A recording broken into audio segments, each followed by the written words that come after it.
Subscribe to our channel and press the bell icon for more videos on cancer care.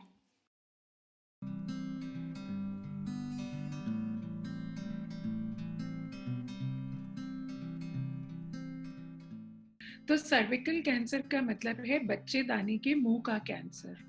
इसका मतलब ये है कि हमारी एक बच्चेदानी होती है और जिसको आप नॉर्मल भाषा में यूट्रस बोलते हो, और बच्चेदानी के नीचे जहाँ पे बच्चेदानी खत्म होती है, बच्चेदानी का मुंह और वेजाइना के बीच का जो स्पेस होता है उसको सर्वाइकल कैंसर बोला जाता है।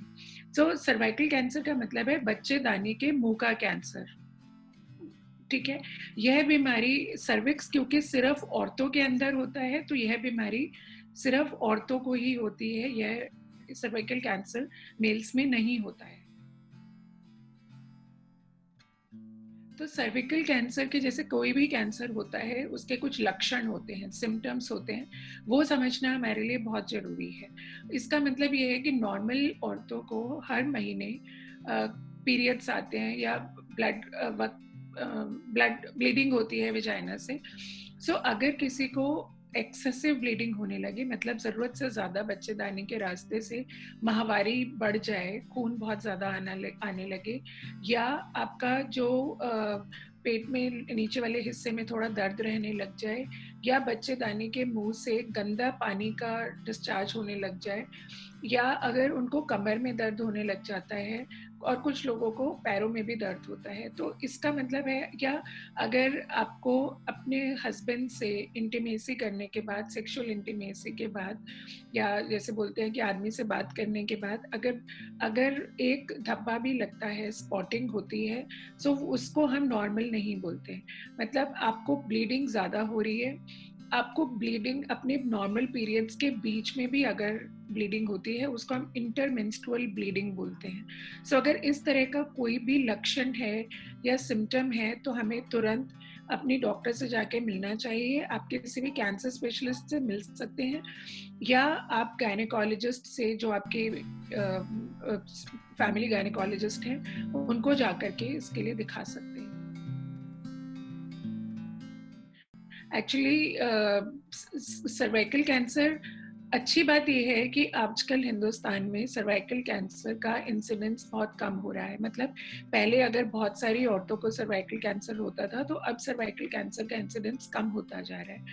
उसके दो मुख्य कारण हैं। एक तो ये कि औरतें थोड़ी जागरूक हो गई हैं, वो अपने सिम्टम्स को छुपा नहीं रही हैं।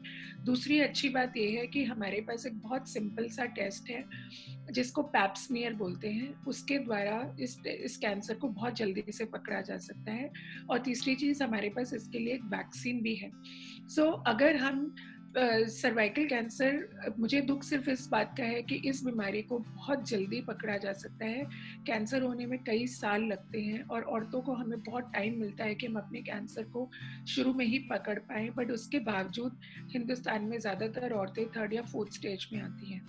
सो इसके लिए एक सिंपल टेस्ट होता है जिसको पैप स्मीयर बोलते हैं। पैप स्मीयर का मतलब है कि आपके बच्चेदानी के मुंह के अंदर से एक छोटा सा स्पैचुला होता है, मतलब एक वुडन चम्मच जैसी एक चीज होती है, उससे वहाँ के बच्चेदानी के मुंह का पानी लिया जाता है और उसको माइक्रोस्कोप के अंदर देखा जाता है। अगर वहाँ पर कुछ एबनॉर्मल सेल्स दिखते हैं, तो उसके अकॉर्डिंगली उसका ट्रीटमेंट किया जाता है। सो हर फीमेल को जो भी सेक्सुअली एक्टिव है, उसको अपना पैप स्मीयर का टेस्ट कराना चाहिए। इसका मतलब ये है कि एवरी फीमेल 21 साल की उम्र के बाद, या जब भी उनकी सेक्सुअल एक्टिविटी शुरू हुई उसके 3 साल के बाद, पैप स्मीयर का टेस्ट कराना चाहिए।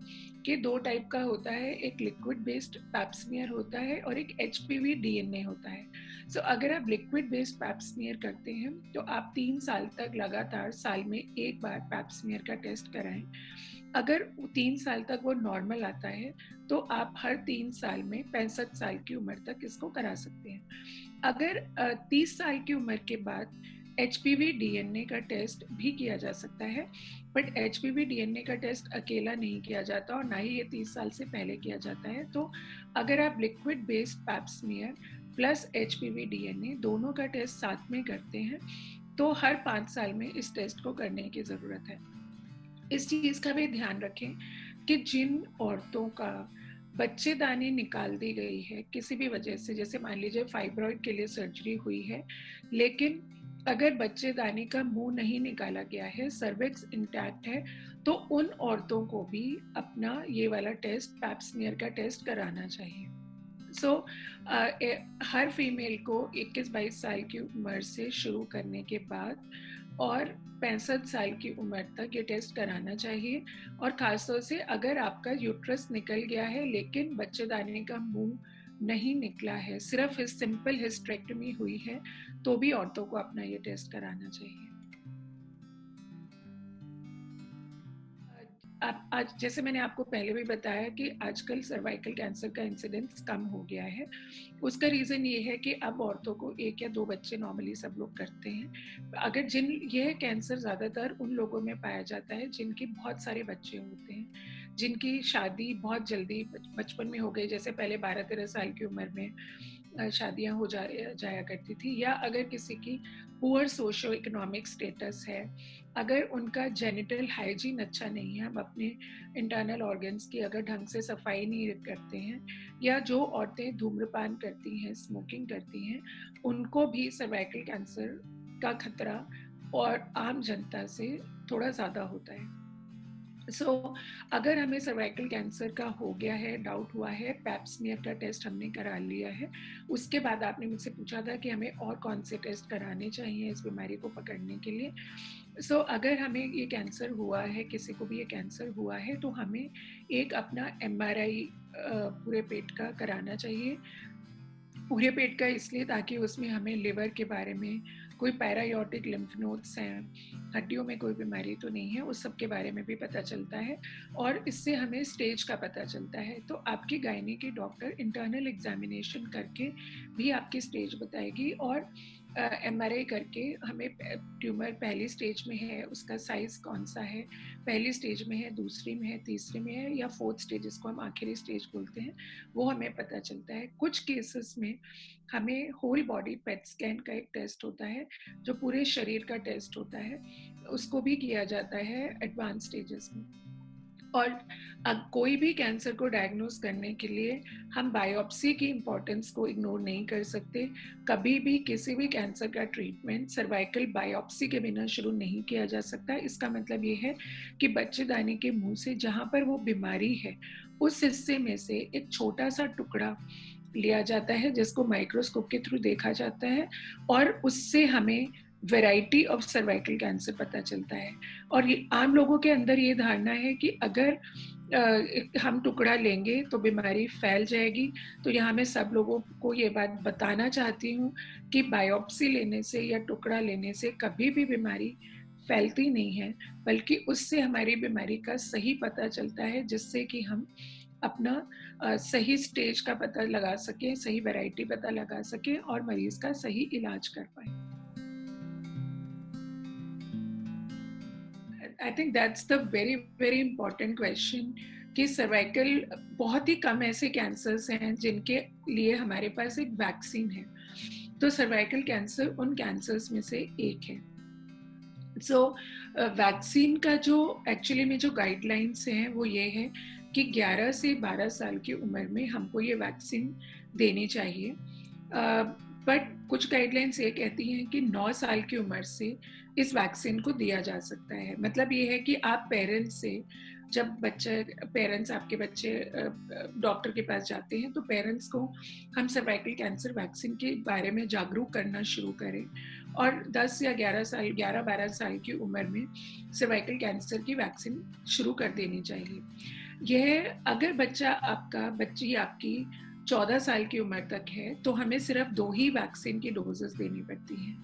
यह वैक्सीन बाजू के अंदर लगती है या थाई के अंदर लगाई जाती है। अगर बच्चा 14 साल से कम का है तो सिर्फ 2 वैक्सीन की ज़रूरत है। तो अगर हमने आज एक वैक्सीन दी है, उसको हम 0 डोज मानते हैं, और दूसरी वैक्सीन, ये 2 कंपनीज 2 नाम से आती है, सर्वेरिक्स और गार्डेसिल। तो कंपनी के हिसाब से दूसरी डोज पहले महीने पे या दूसरे महीने पे दी जा सकती है, या आप फर्स्ट वैक्सीन आज अगर आप दे रहे हैं तो 6 महीने के बाद, 6 महीने के अंदर हमें दूसरी वैक्सीन दे देनी चाहिए। अगर बच्चे की उम्र 15 साल से ज़्यादा है, 14 साल से ज़्यादा है, सो ये वैक्सीन का जो रिकमेंडेशन है वो 26 साल तक के लिए है। सो अगर इसका मतलब है, क्योंकि ये जो वायरल सर्वाइकल कैंसर होता है, ये एक वायरस की वजह से होता है जिसको ह्यूमन पैपिलोमा वायरस बोलते हैं, और ये वैक्सीन उसी के अगेंस्ट है। सो बेसिकली ये इन्फेक्शन सेक्सुअली ट्रांसमिटेड होता है, मतलब आपके पार्टनर से आपको मिलता है। तो इसलिए अगर कोई सेक्सुअल एक्सपोजर नहीं हुआ है, उससे पहले अगर ये वैक्सीन दी जाती है तो उसका फ़ायदा ज़्यादा होता है। अगर उम्र 15 साल से ज़्यादा है तो हमें 3 डोजेस देनी पड़ती हैं। First dose is 0 dose, second dose is given either at 1 month और second month, and the third dose is given at 6 months.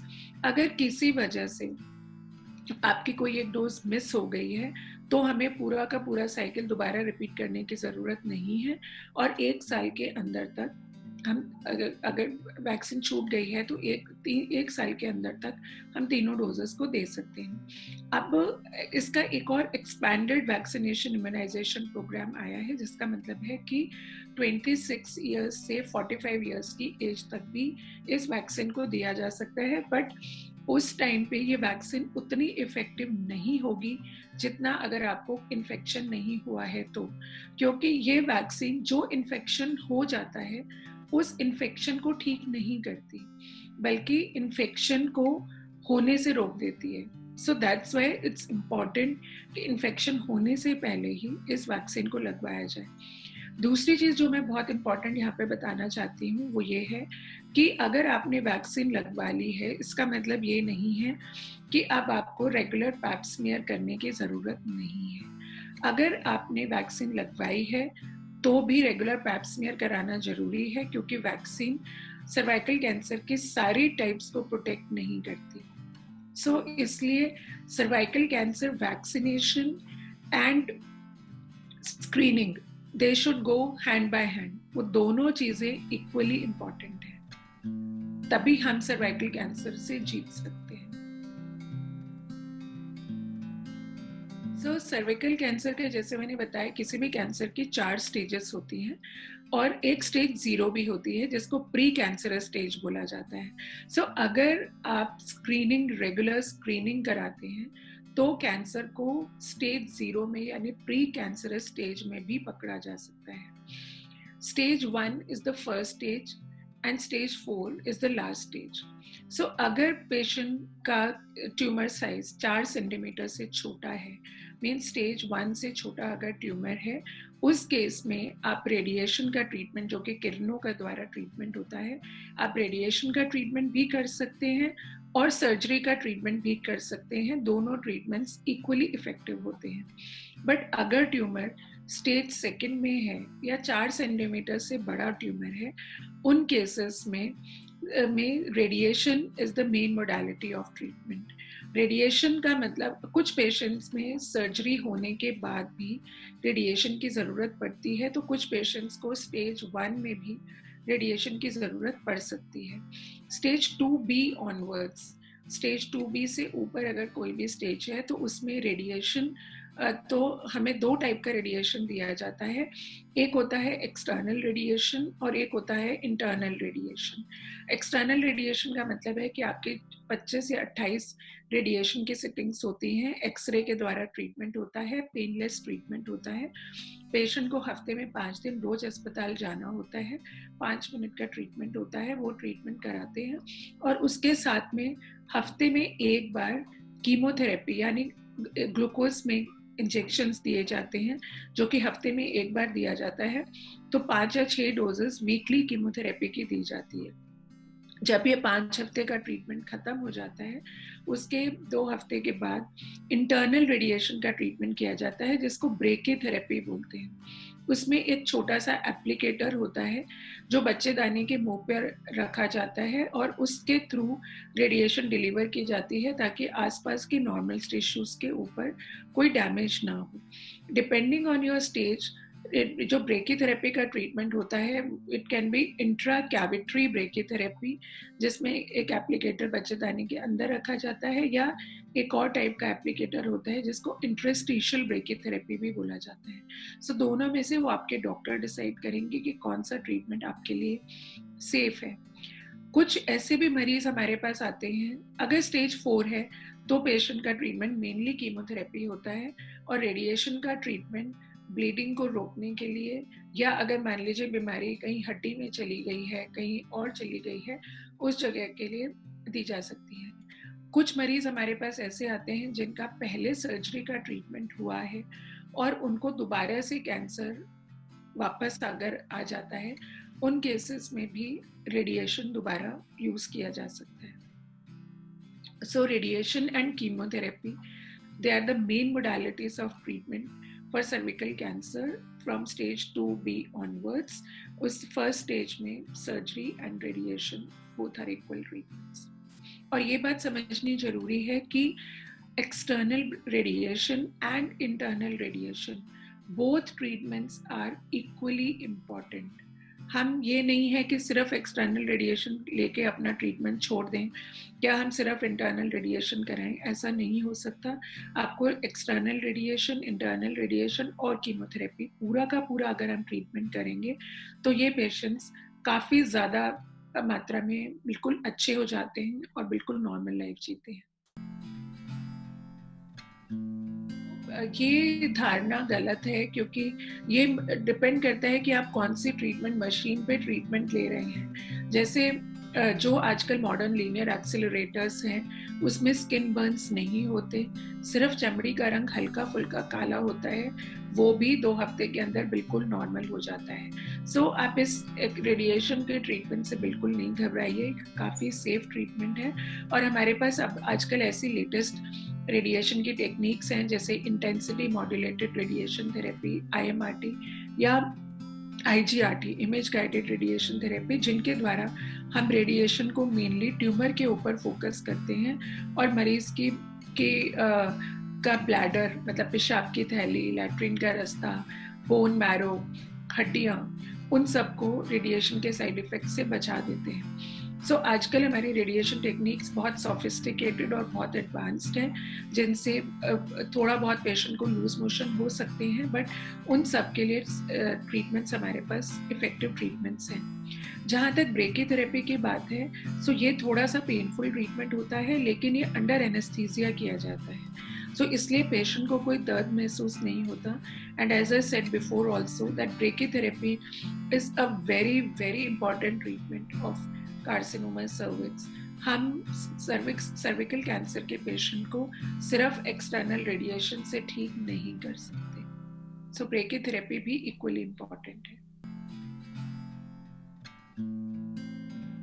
I don't think if a patient has received radiation, whether external radiation or brachytherapy, then get pregnant, वो नहीं होता, क्योंकि radiation के बाद में periods बंद हो जाते हैं, एमिनोरिया हो जाता है। और एक चीज़ का और हमें ध्यान रखना चाहिए कि रेडिएशन के बाद बच्चेदानी सिकुड़ जाती है, वेजाइनल स्टेनोसिस हो जाता है। तो अगर आपका कोई ऐसा ट्रीटमेंट चल रहा है तो अपने डॉक्टर से बात करिए और वेजाइनल डायलेटर्स यूज़ करें, ताकि वेजाइनल स्टेनोसिस नहीं हो, बच्चेदानी नहीं सिकुड़े। सो जिन पेशेंट्स का इसके लिए ट्रीटमेंट हुआ है वो नेचुरली प्रेग्नेंट नहीं हो सकते और उनके पीरियड भी बंद हो जाते हैं आगे के लिए। Cancer is a very good cancer to treat if detected in early stage. As I said, this is one of those cancers which can be detected even in stage 0, CIN, उस stage में भी detect किया जाता है। तब cryotherapy या कुछ ऐसे बहुत सिंपल से ट्रीटमेंट्स होते हैं जिनके द्वारा बिल्कुल ठीक हो जाते हैं पेशेंट्स। स्टेज 1 में अगर हम 5-year सर्वाइवल रेट की अगर हम बात करें तो स्टेज 1 में अराउंड 90 to 95% पेशेंट्स बिल्कुल ठीक हो जाते हैं। सेकेंड स्टेज में अराउंड 80 to 85% पेशेंट्स बिल्कुल ठीक हो जाते हैं। स्टेज 3 में 5-year survival rate is close to 50 to 60%, and stage 4 में भी अराउंड 15 to 20% पेशेंट्स को 5-year सर्वाइवल मिलता है। सो आपकी कोई भी स्टेज है, आप डॉक्टर के पास जरूर जाएं, अपना ट्रीटमेंट जरूर लें. At least, even if the cancer is in advanced stage, we can improve the quality of life, we can decrease pain, we can decrease bleeding, we can prevent kidney damage, we can relieve pain and improve the quality of life. So आप अपने doctor से special request ये है कि specialist doctor के ही पास जाएं. General practitioner आपको हो सकता है उतनी इस बारे में इंफॉर्मेशन ना दे पाए, तो बेटर है कि आप कैंसर स्पेशलिस्ट के पास जाएं, किसी रेडिएशन ऑन्कोलॉजिस्ट के पास, या कोई ऐसे गायनिकोलॉजिस्ट जो कि कैंसर पेशेंट्स भी ट्रीट करती हूँ, या मेडिकल ऑन्कोलॉजिस्ट. किसी भी आप surgical oncologist, medical oncologist, gynae oncologist या रेडिएशन ऑन्कोलॉजिस्ट के पास जाएं, वो ही आपको इसका सही एडवाइस दे सकते हैं. तो as in any cancer, chances of recurrence are definitely there. Recurrence का जो रिस्क होता है वो डिपेंड करता है कि आपका कौन से स्टेज में कैंसर डायग्नोस हुआ है. इसीलिए मैं बार बार स्क्रीनिंग और वैक्सीनेशन की बात कर रही हूँ.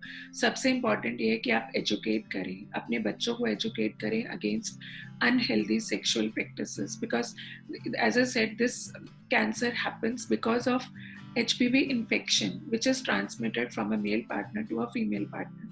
So अगर आपके ज़्यादा पार्टनर्स हैं सेक्सुअल या आपने बहुत अर्ली स्टेज में सेक्सुअल एक्टिविटी शुरू की है, तो आपका खतरा बढ़ जाता है.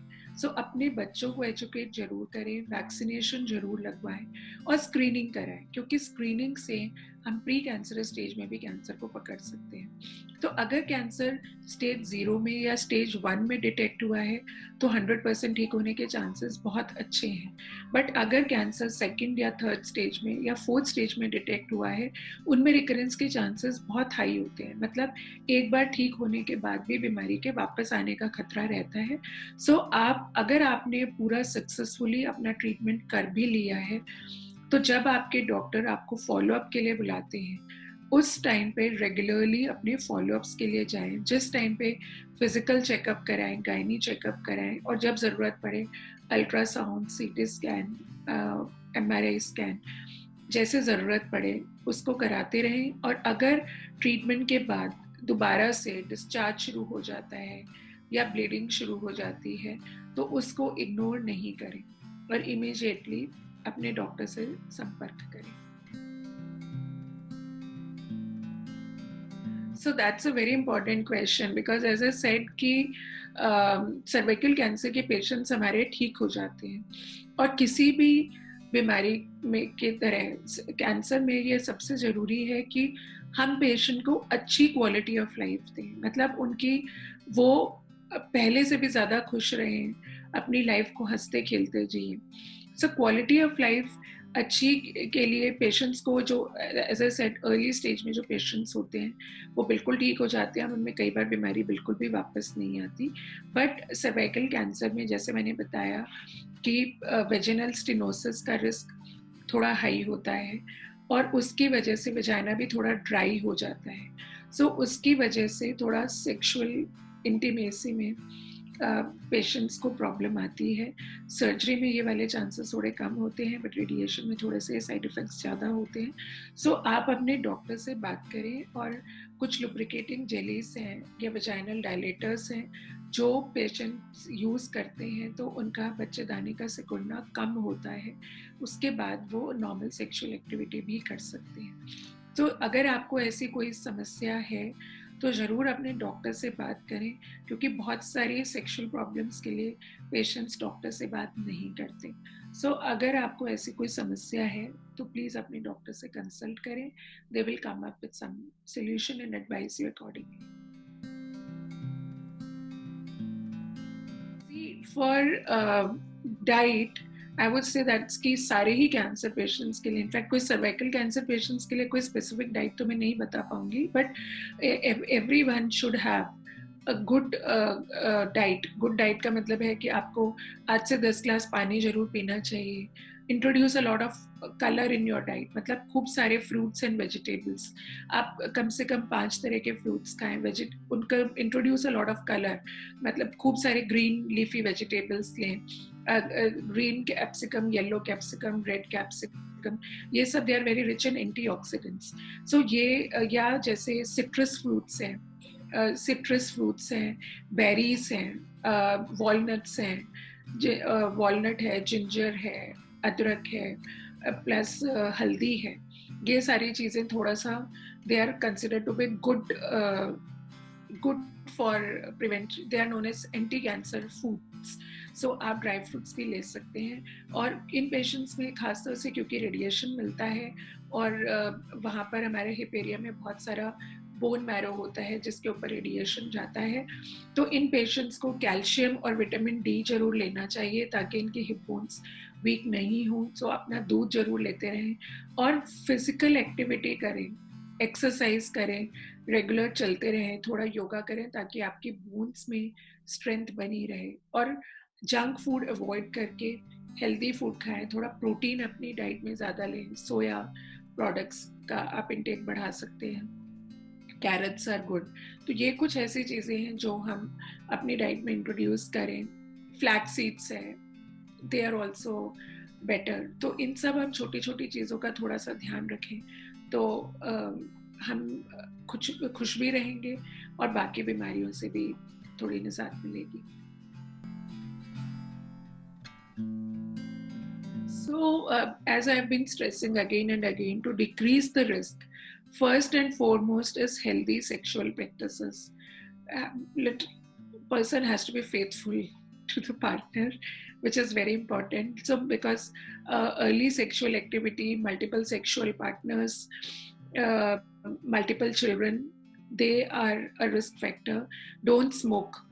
That is also very important. Smoking and alcohol, they are adverse factors for cervical cancer. इसके अलावा स्क्रीनिंग जरूर कराएं, वैक्सीनेशन कराएं और अपना कोई भी सिम्टम को इग्नोर ना करें. जैसे पोस्ट क्वाइटल ब्लीडिंग, मतलब हस्बैंड से इंटीमेसी के बाद अगर ब्लीडिंग हो रही है, तो उन सारे सिम्टम्स को बिल्कुल भी इग्नोर ना करें क्योंकि ये बहुत, it's the most preventable cancer I must say and most easily detected cancer and the only cancer for which we have a good vaccine. बाकी हेपेटाइटिस बी है, that is for liver cancer. But तो एक हमारे पास एक ऐसा cancer है जिसको हम प्रिवेंट भी कर सकते हैं, जल्दी डिटेक्ट भी कर सकते हैं और क्योर भी कर सकते हैं. उसके बावजूद इतनी सारी बहुत सारी females, they die because of cervical cancer, which is so unfortunate. So we need to just educate people about the symptoms of cancer, about the importance of early detection, about importance of vaccination, about unhealthy sexual practices, about maintaining good genital hygiene. So अगर हम इन छोटी छोटी चीजों का ध्यान रखते हैं तो हम डेफिनेटली सर्वाइकल कैंसर से बच सकते हैं.